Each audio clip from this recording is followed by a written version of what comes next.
Tafsir Al-Azhar Quran Surat An-Nisa ayat 59 bagian ke-6.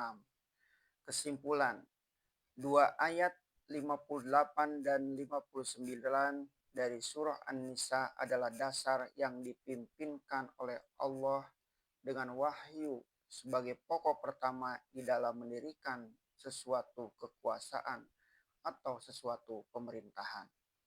Yang pertama ialah menyerahkan amanah kepada ahlinya. Tegasnya, hendaklah seluruh pelaksana pemerintahan, seluruh aparat pemerintah diberikan kepada orang yang bisa memegang amanah, orang yang ahli.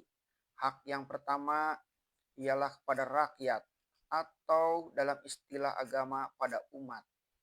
Pilihan pertama ialah pucuk pimpinan negara, atau sultan, atau khalifah, atau presiden.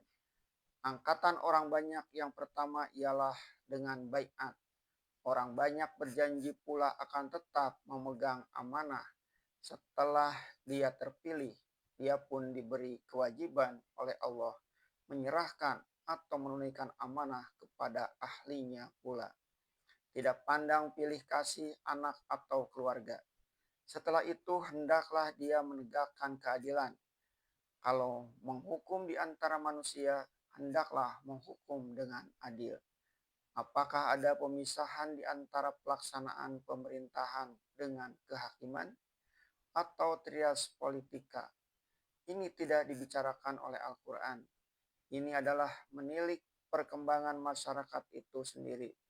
Tetapi Sayyidina Umar bin Khattab dalam masa pemerintahannya telah mengangkat hakim terpisah dari kekuasaan beliau. Itulah Qadhi Syuraih yang terkenal. Qadhi Syuraih betul-betul terkenal keadilannya menjalankan hukum. Sunnah yang ditinggalkan Umar dituruti oleh khalifah-khalifah yang jujur di belakang beliau. Sumber hukum ialah Al-Quran, kemudian ialah sunnah Rasul. Kalau tidak bertemu dalam sunnah Rasul, dipakailah ijtihad. Tetapi ijtihad itu harus di dalam lingkaran Al-Quran dan As-Sunnah tadi juga. Disinilah timbullah apa yang disebut ijma atau kias. Setelah menerangkan dasar-dasar ini, datanglah perintah taat. Tempat taat yang pertama ialah Allah, kedua ialah Rasul, ketiga ialah ulil amri atau penguasa.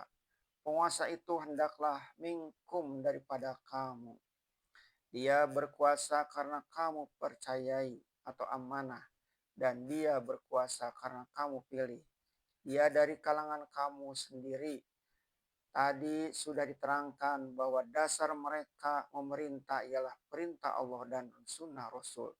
Kalau tidak bertemu nas yang sorih, bolehlah ulil amri memakai ijtihadnya.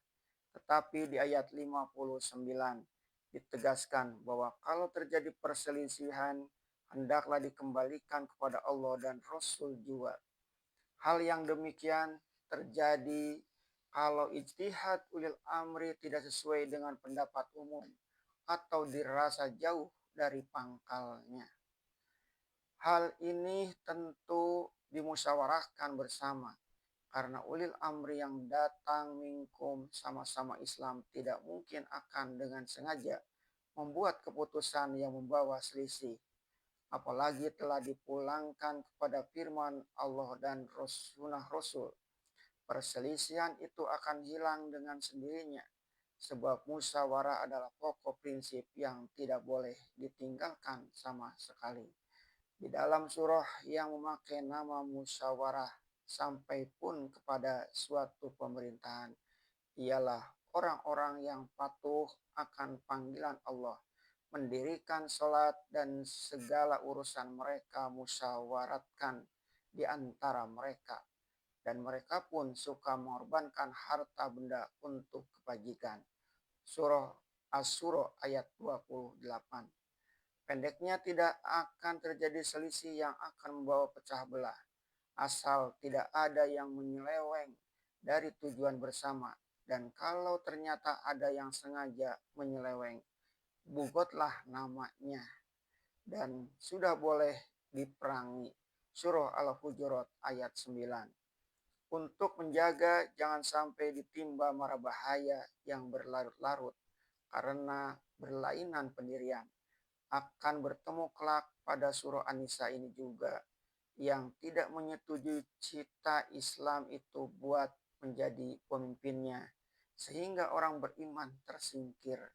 Kalau itu kejadian, kemurkaan Allah akan menimpa. Setelah ulil amri terpilih, dengan sendirinya dia mempunyai hak buat ditaati. Tetapi dia sendiri pun mempunyai kewajiban sebab setiap hak ada imbangannya dengan kewajiban.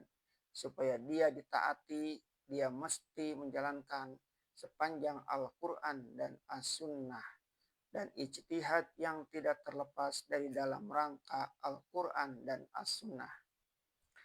Menulis Ar-Roji dalam tafsirnya, Ali bin Abi Thalib berkata, menjadi kewajiban bagi imam supaya menghukum dengan apa yang diturunkan oleh Allah dan menunaikan amanah.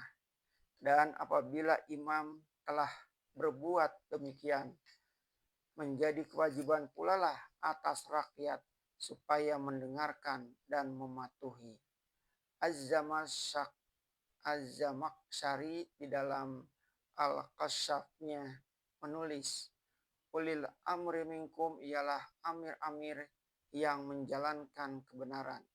Adapun amir-amir yang berlaku zalim, Allah dan Rasul-Nya tidak ada sangkut paut dengan orang semacam itu. Tidaklah Allah dan Rasul-Nya mewajibkan taat kepada mereka. Ulil amri yang diwajibkan menaatinya di samping menaati Allah dan Rasul ialah yang perbuatannya sesuai dengan kehendak Allah dan Rasul, yang mementingkan keadilan dan kebenaran. Sebagai suatu contoh ketegasan taat kepada ulil amri ialah sebuah hadis yang dirawikan oleh Imam Ahmad daripada Ali bin Abi Thalib. Dia berkata, pada suatu waktu Rasulullah Shallallahu Alaihi Wasallam mengirim suatu syariah atau angkatan perang yang bukan beliau sendiri memimpinnya, dan diangkatnya menjadi amirnya seorang dari Ansor. Rasulullah memerintahkan supaya semua tentara menaatinya. Setelah berangkat menuju tempat yang dituju, di tengah jalan amir itu tiba-tiba marah karena ada suatu kesalahan yang diperbuat anak buahnya. Dia pun berkata, bukankah Rasulullah sudah memerintahkan kepada kamu supaya taat kepadaku? Semua menjawab, benar, kami mesti taat kepada engkau. Maka amir itu berkata pula, sekarang aku perintahkan supaya kamu semua mengumpulkan kayu api, lalu kamu nyalakan apinya. Kemudian itu kamu sekalian harus masuk ke dalam api nyala itu. Perintah itu mereka lakukan. Kayu api mereka kumpulkan dan api mereka nyalakan. Tatkala mereka akan melakukan perintah yang ketiga itu, yaitu supaya kamu menyerbu ke dalam api nyala itu, berpandang-pandanganlah satu sama lain. Lalu ada yang berani membuka mulut. Selama ini kita taat kepada perintah Rasulullah SAW ialah karena tidak hendak lari dari api. Mengapa sekarang kita akan menyerbu api? Sedang dalam keadaan demikian, api nyala itu berangsur padam dan kemarahan amir itu pun berangsur turun. Setelah mereka kembali ke Madinah, peristiwa ini mereka sampaikan kepada Nabi Shallallahu Alaihi Wasallam. Bersabdalah beliau, kalau kamu sekalian jadi masuk ke dalam api nyala itu, kamu tidak akan keluar-keluar lagi dari dalamnya, terus masuk neraka, sebab kamu diperintahkan taat hanyalah kepada yang ma'ruf, yaitu perintah yang benar. Dan suatu jawaban yang jitu tentang taat ialah jawab dari seorang tabi'in kepada seorang amir dari Bani Umayyah. Amir itu berkata, bukankah kamu sudah diperintah Allah supaya taat kepada kami di dalam ayat ulil amri minkum itu? Tabi'in itu menjawab pertanyaan Amir itu dengan pertanyaan pula. Bukankah engkau sendiri yang telah mencabut ketaatan itu dari kami dengan sebab engkau telah menyelewengkan dari kebenaran? Bukankah